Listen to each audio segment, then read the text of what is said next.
Welcome everyone. This is Nishita Munawar, and in this video I'll be solving two math questions step by step so you can understand the questions very clearly. Let's get started. Here's the question number 1, which says the formula for the area of the circle is a is equal to pi r square. हमें 3 parts जो हैं वो दिए गए हैं जो कि हमें सॉल्व करने हैं। फर्स्ट पार्ट क्या है, work out the area of a circle with radius 5 centimetre, यानी कि हमें एरिया ऑफ द सर्कल बता दिया गया, उसका फॉर्मूला बता दिया गया और फर्स्ट पार्ट में हमें क्या कहा गया है कि रेडियस है 5 सेंटीमीटर और आपको क्या फाइंड करना है, area of the circle find करना है। ठीक है, तो हम पहले सॉल्व करते हैं। फर्स्ट ए पार्ट, फॉर्मूला है A is equal to pi r square, radius की वैल्यू दी गई है 5 सेंटीमीटर। हम इस फॉर्मूला के अंदर अपनी जो रेडियस की वैल्यू है वो पुट कर देते हैं। ठीक है, और 5 का स्क्वायर हो जाएगा 25 और सेंटीमीटर का क्या हो जाएगा, सेंटीमीटर स्क्वायर। हम अपने कैलकुलेटर से यहाँ पे पाई को और 25 को मल्टीप्लाई करते हैं। पाई कैसे होगा, शिफ्ट एंड यहाँ पे एंड पे पाई multiply by 25, this will be 25 पाई, और इस वाले डिजिट से अगर आप करें तो 78.539। आपके पास अगर दूसरा कैलकुलेटर है तो उससे आपको डेसिमल में ही आंसर मिल जाएगा। ठीक है, 78.539 सेंटीमीटर स्क्वायर आ जाएगा। अब यहाँ पर देखें कि उन्होंने क्या कहा है कि write your answer correct to 3 significant figures. ठीक है, यानी कि 3 सिग्निफिकेंट फिगर तक आपने अपना आंसर देना है। सिग्निफिकेंट फिगर क्या होते हैं पहले मैं बता दूं कि ऐसे नंबर्स जो कोई मीनिंग कैरी करते हो। ठीक है, तो सबसे पहले आप देखें 7 जो है वो नॉन ज़ीरो डिजिट उन्हें कहा जाता है सिग्निफिकेंट फिगर। 7 जो है वो नॉन ज़ीरो डिजिट है।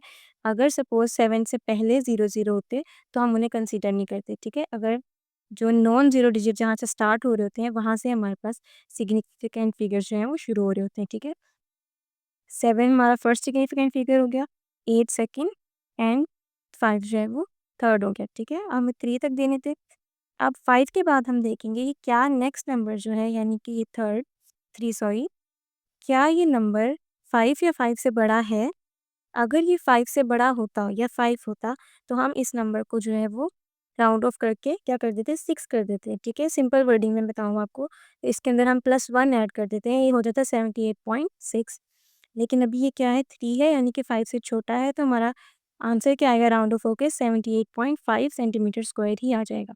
यहाँ एक और एग्जांपल मैं दे देती हूँ, 36.453, ये मैंने खुद से एग्जांपल लिखी है। ठीक है, तो हमें अगर 3 सिग्निफिकेंट फिगर तक इसे सॉल्व करना हो तो हम क्या करेंगे, फर्स्ट सिग्निफिकेंट फिगर से third and first, second and third. ठीक है, तो थर्ड के बाद हम देखेंगे कि क्या ये नंबर 5 या 5 से बड़ा है, तो ये 5 है। ठीक है, तो ये 4 से ऐड होके 4 के अंदर अगर हम +1 ऐड करेंगे तो ये 5 हो जाएगा, राउंड ऑफ होके यानी ये 5 हो जाएगा। अगर ये 5 से छोटा होता तो ये 4 ही रहता। ठीक है, तो आंसर हमारे पास क्या आ गया, ए इज इक्वल टू 78.5 सेंटीमीटर, ये हमारे पास आ जाएगा एरिया। नाउ बी पार्ट क्या कह रहा है, make our the subject of the formula. ठीक है, यानी कि यहाँ पर हमारे पास ए सब्जेक्ट था, यहाँ पर हमें क्या बनाना है, r the subject of the formula, यानी कि हमें आर को आइसोलेट करना है, आर का फॉर्मूला निकालना है। ठीक है, इस वाले फॉर्मूला से फॉर्मूला में दिया गया था A is equal to pi r square. अब आर को अलग करने के लिए हमें इसके साथ जो वैल्यूज़ हैं उन्हें ख़त्म करना होगा। हम क्या करेंगे, बोथ साइड्स पर पाई को ऐड कर देंगे। अगर हम एक साइड पे कोई काम कर रहे हैं तो हमें क्या है, दूसरी साइड पे भी वो अप्लाई करना पड़ेगा। तो dividing both sides by pi, both side में हमने पाई से डिवाइड कर दिया, ये पाई पाई से कैंसिल हो गया, A over pi is equal to r square. अब आर के ऊपर स्क्वायर है, स्क्वायर का ख़त्म करने के लिए हम क्या करेंगे, स्क्वायर रूट लेंगे। तो स्क्वायर रूट हम दोनों साइड पे लेना पड़ेगा, taking square root on both side पे स्क्वायर रूट लिया, स्क्वायर स्क्वायर रूट से कैंसिल हो गया, हमारे पास आर का फॉर्मूला आ गया। ठीक है, सी पार्ट है हमारे पास, work out the radius of a circle with an area of 122.7 centimetre, यानी कि हमें रेडियस फाइंड करना है और एरिया की वैल्यू हमें दी गई है।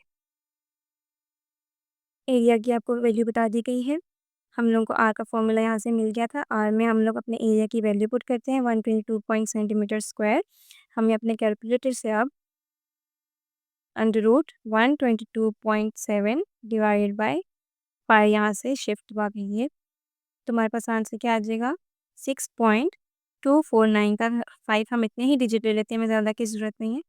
अब हमें क्या कहा गया है कि write answer correct to 3 significant figure. ठीक है, तो 3 सिग्निफिकेंट फिगर मैंने आपको सिग्निफिकेंट फिगर बता दिए कि कैसे देखेंगे, फर्स्ट नॉन ज़ीरो डिजिट। ठीक है, तो इसमें फर्स्ट नॉन डिजिट 0 डिजिट ये है 1, 2 एंड 3, ठीक है। अब 3 के बाद आपने देखना है कि क्या नेक्स्ट नंबर 5 या 5 से बड़ा है, तो ये 5 से बड़ा है 9 है, ठीक है। तो ये नंबर क्या हो जाएगा, राउंड ऑफ होके 5 हो जाएगा, यानी सिंपल वर्डिंग में आपको क्या बताया था, इसके अंदर हम लोग क्या करेंगे, +1 ऐड कर देंगे, तो 6.25 हो जाएगा, ठीक है। तो ये हमारी 3 सिग्निफिकेंट फिगर तक राउंड ऑफ हो गया और ये हमारे पास क्या आ जाएगी, रेडियस की वैल्यू आ जाएगी। तो है आपके पास, Simon uses a formula V is equal to L cube to work out the volume of a cube. First part है make L the subject of the formula, यानी फॉर्मूला दिया गया है, वहाँ से आपको L की वैल्यू यानी कि L का फॉर्मूला फाइंड करना है, ठीक है। गिवन फॉर्मूला है V is equal to L cube. अब L को आइसोलेट करना है, L को अलग करना है, तो हमें उसकी पावर जो है वो ख़त्म करनी पड़ेगी। क्यूब पावर है तो क्या लेना पड़ेगा, क्यूब रूट लेना पड़ेगा। Taking cube root on both side में क्यूब रूट लिया, इसका क्यूब जो है वो क्यूब रूट से कैंसिल हो गया और ये हमारे पास लेंथ का फॉर्मूला आ गया। बी पार्ट क्या है, Simon works out that the volumes of the two different cubes are 64 centimeter cube and 216 centimeter cube. Work out the difference in the side length of the cube. अब पहले हम लोग क्या find करनी पड़ेगी, length find करनी पड़ेगी। Volume 2 दिए गए हैं, पहले वहाँ से हम 2 लेंथ फाइंड करेंगे और उसके बाद उनका डिफरेंस फाइंड करेंगे। हमने पार्ट ए से ये फॉर्मूला फाइंड कर लिया लेंथ का, तो हम क्या करेंगे, पहले v is equal to 64 centimetre cube से हम लोग लेंथ फाइंड करेंगे एक। हम यहाँ पर अपने फॉर्मूला में वॉल्यूम की वैल्यू पुट करते हैं, उसके बाद अपने कैलकुलेटर से क्यूब रूट ऑफ 64 देख लेते हैं, वो आ जाएगा 4 सेंटीमीटर। एक लेंथ आपके पास ये आ गई, ठीक है। उसके बाद for v is equal to 216 centimetre cube, इसी तरह यहाँ पर आप 216 क्यूब रूट इसका फाइंड कर लेंगे, 6 सेंटीमीटर आ जाएगा। 2 लेंथ आ गई आपके पास। अब उन्होंने क्या कहा था कि डिफरेंस फाइंड करें, डिफरेंस क्या होता है, यानी कि हम इनका माइनस करेंगे, तो 6 सेंटीमीटर माइनस 4 सेंटीमीटर, इन दोनों का डिफरेंस क्या आ जाएगा, 2 सेंटीमीटर। तो ये दोनों क्वेश्चन सोल्व हो गए हैं। होप सो आपको समझ आ गई होगी। Thank you.